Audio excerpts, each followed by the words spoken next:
Eleanor Vance, The Secrets of Blackwood Manor. Eleanor Vance had always been a quiet woman, one who lived for the simple pleasures of solitude. As a librarian, she'd surrounded herself with words, with histories and stories, but never the kind that touched her soul. She had become so accustomed to the hushed rhythm of her life that when the letter arrived, informing her of her inheritance, she thought it a cruel joke.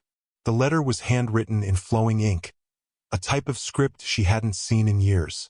It was from a distant relative she'd never met, a great-aunt, Agatha Vance, who had passed away under mysterious circumstances just a few weeks prior.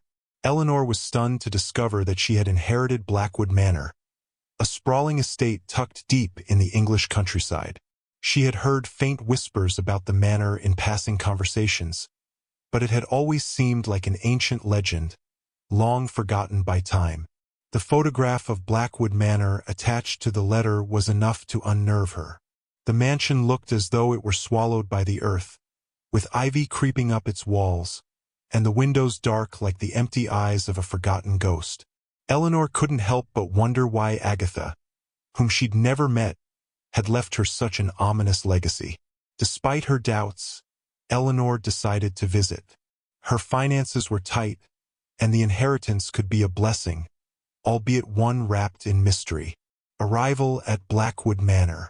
As Eleanor drove through the narrow, winding lanes toward Blackwood Manor, the landscape around her grew eerily desolate. The sky was overcast, casting a pall over the land, and the trees seemed to bend with a strange, unnatural wind. When the massive iron gates of Blackwood Manor came into view, her stomach tightened. They creaked open on rusty hinges as though the mansion had been expecting her. The gravel path leading to the front door crunched beneath her feet as she approached the grand entrance. The mansion loomed ahead, its once proud stone facade weathered and broken. She paused for a moment, unsure of whether she was stepping into a dream or a nightmare. The mansion looked alive. Its very walls seemed to breathe. Inside, the air was thick with dust, and the scent of old wood filled her nostrils. The grand staircase spiraled upward in a display of faded elegance, and the furniture was draped in dusty white sheets, like ghosts waiting to be awakened. Each room felt as if it had been frozen in time, untouched and yet not completely abandoned. Eleanor wandered through the rooms, her footsteps echoing against the silent walls. She felt as though someone, or something, was watching her. She couldn't explain it, but the sensation prickled the hairs on her neck. It was as though the house itself held secrets too dark to reveal. In the sitting room, she found a thick journal lying open on a table. It was Agatha's journal, its pages yellowed with age.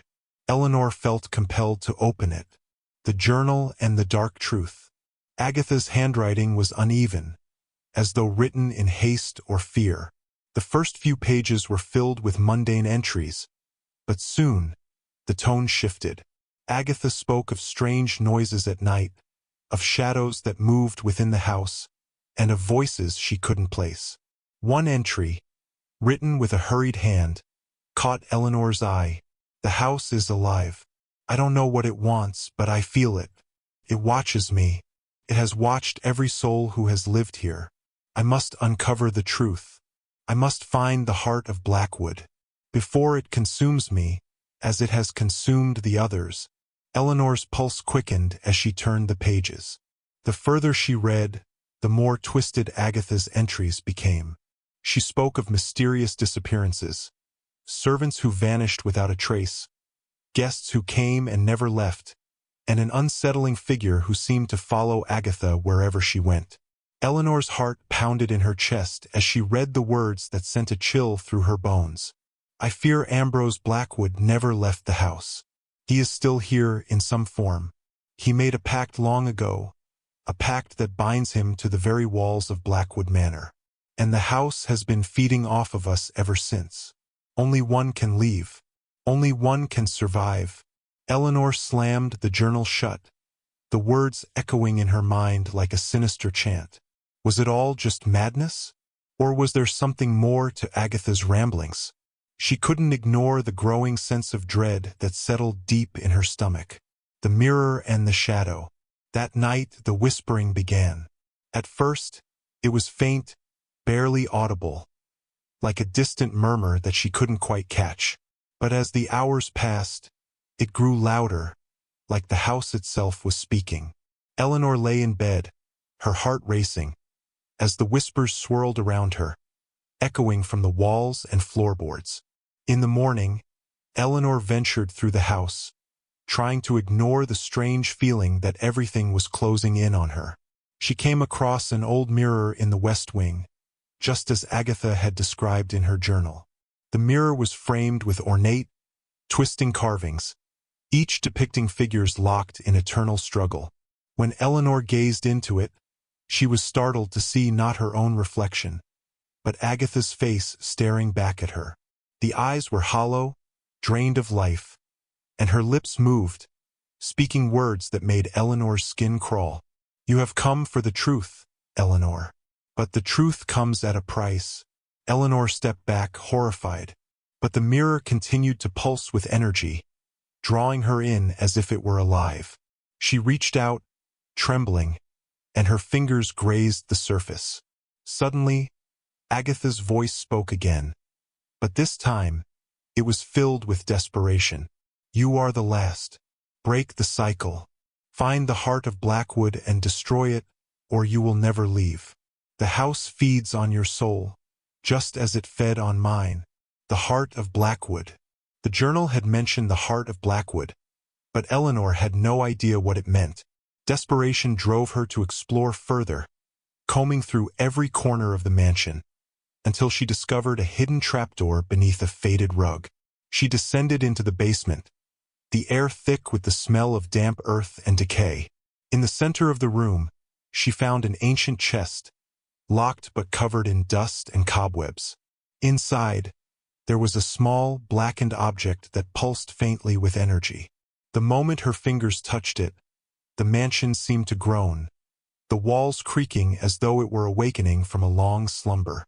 Eleanor's mind was flooded with visions of a man, tall and gaunt, with eyes like black voids. It was Ambrose Blackwood, the first owner of the manor, whose pact had doomed all who entered. The heart was the source of the house's power, a vessel for Ambrose's malevolent spirit. But before she could destroy it, the shadow that had haunted her movements materialized before her, tall and skeletal, the very embodiment of Ambrose Blackwood. It spoke, its voice rasping like the wind through dead leaves. "You cannot escape, Eleanor. You are mine now, just as Agatha was. The house has chosen you, the final choice."